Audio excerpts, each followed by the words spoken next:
এবং আল্লাহর দেয়া ফিতরাতকে ধ্বংস করার নানা আয়োজন আমাদের সমাজের মধ্যে আছে।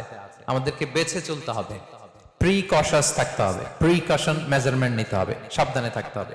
কিভাবে আমাদের এই ফিতরাতকে ধ্বংস করা হচ্ছে দেখেন, এক নাম্বার আমাদের লাইফস্টাইলকে চেঞ্জ করে দেওয়া হচ্ছে। নাম্বার ওয়ান, আমাদের লাইফস্টাইলে ব্যাপক চেঞ্জ এসেছে লাস্ট কয়েক দশকে। আপনি দেখেন, সিম্পল একটা উদাহরণ যদি বলি, আল্লাহ কোরআনে বলেছেন সূরা নাবাতে, ওয়াজআলনা লাইলা লিবাসা ওয়াজআলনা নাহারা মাআশা, আমি রাতকে বানিয়েছি ঘুমের জন্য, লিবাস মানে এটা অন্ধকারের আবরণ দিয়ে গোটা বিশ্বকে ঢেকে দেয়।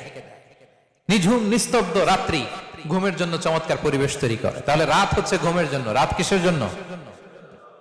ওয়াজআলনা নাহারা মাআশা, আর আমি দিনকে বানিয়েছি প্রাণচঞ্চল। দিনের বেলা আপনি কাজ করবেন, সূর্য আছে, এনার্জি পাবেন। তাহলে রাত হচ্ছে ঘুমের জন্য, দিন হচ্ছে কাজের জন্য। দেখেন শয়তান এটা চেঞ্জ করে দিচ্ছে।